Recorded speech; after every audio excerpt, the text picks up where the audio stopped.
Hello students, hope you're doing well. I will be your teacher for this lecture. In this lecture, we will talk about human reproduction. This topic is taken from NCERT class 12th unit 1.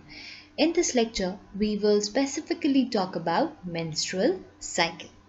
So, इस topic में बच्चों हम menstrual cycle के बारे में बात करने वाले हैं, right?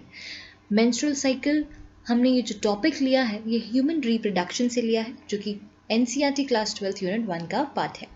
अब आप देखें, इम्पॉर्टेंट पॉइंट ये होता है कि मेंस्ट्रुअल साइकिल आप किसको कहते हो, what is menstrual cycle? So menstrual cycle is basically the reproductive, it is the reproductive cycle. और ये जो रिप्रोडक्टिव साइकिल होती है ये किन में होगी? ये होती है इन फीमेल प्राइमेट्स, राइट? ये किस में होती है? ये होती है इन फीमेल प्राइमेट्स। अब देखें, फीमेल प्राइमेट्स में कौन से इन्वॉल्व ऑर्गेनिजम्स इन्वॉल्व हैं? तो फीमेल प्राइमेट्स में आपको एग्जाम्पल्स देखने को मिलेंगे in case of monkeys, apps and human beings, right? तो यहां पर आपको ह्यूमन बींग्स, तो इन ऑर्गेनिजम्स में आपको रिप्रोडक्टिव साइकिल देखने को मिलती है। और इस रिप्रोडक्टिव साइकिल को बेसिकली कहा जाता है, इस रिप्रोडक्टिव साइकिल को क्या कहा जाता है? Menstrual cycle, right? This is known as menstrual cycle. अब देखो, यहां पर अपन एक टर्म देखेंगे जिसको कहा जाता है menarche. What do we mean by that? Important. तो जो मीनार्क है इसका मतलब जब फर्स्ट टाइम मेंस्ट्रुएशन स्टार्ट होता है, that is known as menarche, fine? So it is the first menstruation at puberty, it is the first menstruation at puberty, right? And ये जो साइकिल होता है, इस साइकिल का जो टाइम ड्यूरेशन है वो है 28 to 29 डेज। ये 28 से 29 डेज का अप्रॉक्सीमेटली आपको देखने को मिलेगा। और इसमें in the middle of the cycle egg release होता है। तो दिस इज, ये जो आपको डायग्राम दिया हुआ है, this is the menstrual cycle. अब सबसे पहले अपन मेंस्ट्रुअल साइकिल के फेजेस के बारे में स्टार्ट करते हैं पढ़ना। सो फेजेस ऑफ मेंस्ट्रुअल साइकिल में आप देखो, फेजेस में इसका फर्स्ट फेज आता है, that is menstrual phase. First phase is the menstrual phase. Now, what do we mean by menstrual phase? तो menstrual phase start कैसे होगा? ये start होता है with the menstrual flow, right? It starts with menstrual flow, fine? और ये menstrual flow it lasts for 3 to 5 days. Now ये जो मेंस्ट्रुअल फेज है ये क्यों हो रहा है? तो इट इज बिकॉज कि यहाँ पर जो एंडोमेट्रियल लाइनिंग है उसका ब्रेक डाउन होना स्टार्ट हो चुका है, राइट? कौन सी lining? Due to the break down of endometrial lining breaks down and उसके साथ साथ जितना भी ब्लड वेसल है, अनफर्टिलाइज्ड एग है, वो भी रिलीज हो जाता है। Endometrial lining breaks down along with blood vessels and unfertilized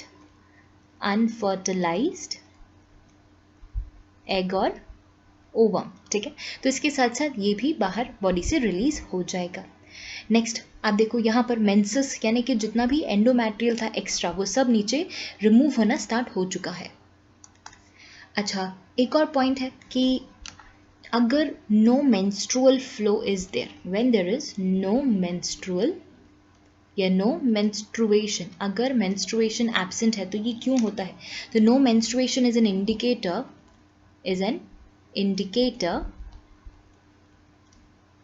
of pregnancy, right? It is an indicator of pregnancy. ये किस वजह से भी हो सकता है? It is also due to stress or health conditions. It can also be due to stress or health conditions. तो हो सकता है फीमेल की हेल्थ अच्छी नहीं हो, स्ट्रेस्ड हो, तो उस टाइम पर भी मेंस्ट्रुएशन एब्सेंट हो सकता है। तो ये तो था आपका फर्स्ट फेज।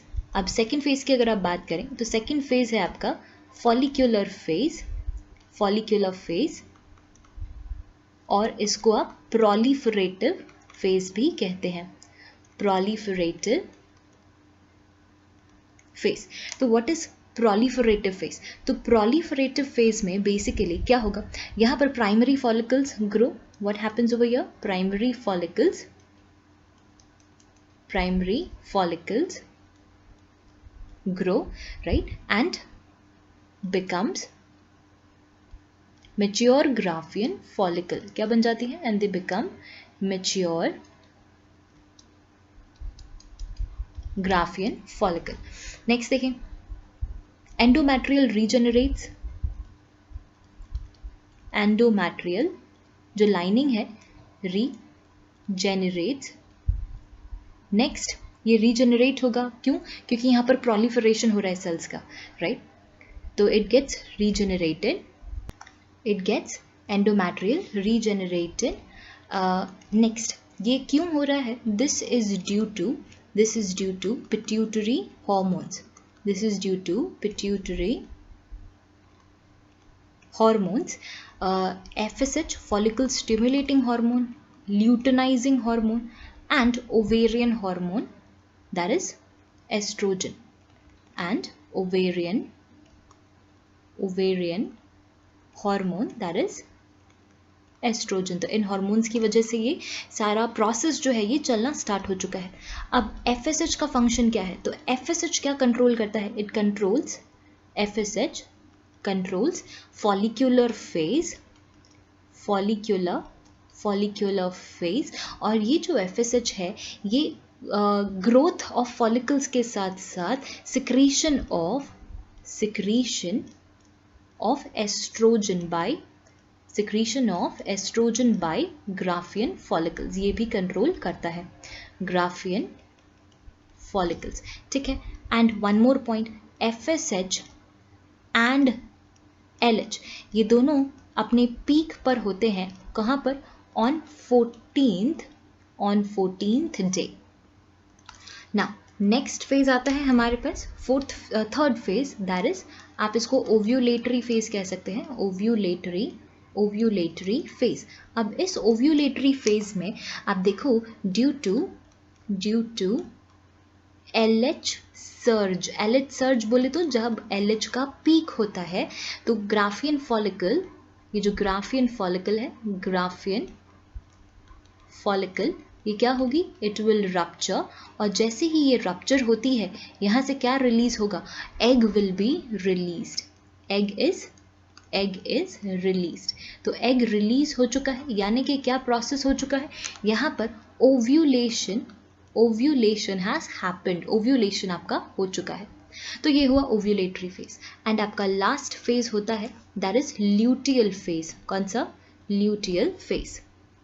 ल्यूटियल फेज को आप सिक्रीटरी फेज भी कहते हैं, सिक्रीटरी फेज। अब इस फेज में क्या हो रहा है?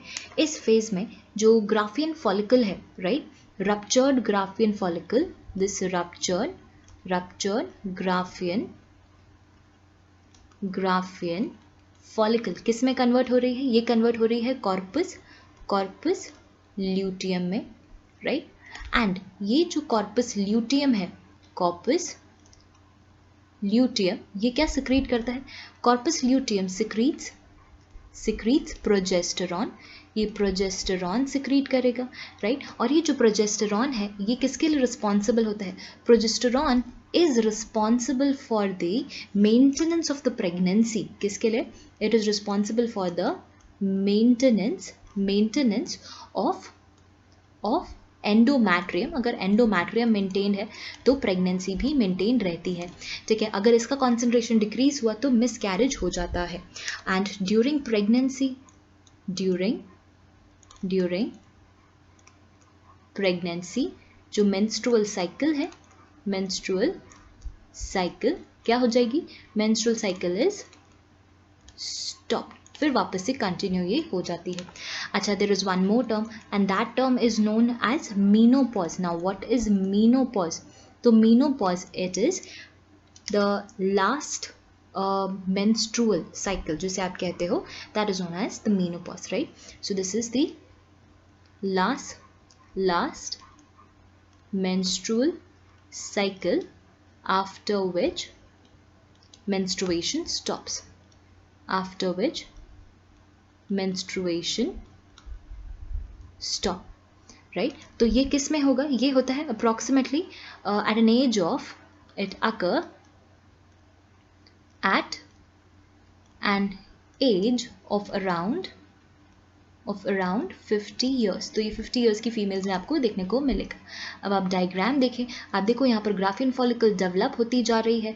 ऑन द 14th डे आपको क्या देखने को मिल रहा है? ऑन द 14th डे यहाँ पर ओव्यूलेशन हो रहा है due to LH surge. Then ये रप्चर्ड फॉलिकल ल्यूटियल में, कॉर्पस ल्यूटियम में कन्वर्ट हो चुके हैं, जिससे प्रोजेस्टेरॉन का सिक्रेशन काफ़ी बढ़ चुका है. और यहाँ पर एंडोमैट्रियम काफ़ी थिक है, थिकेस्ट है इनफैक्ट.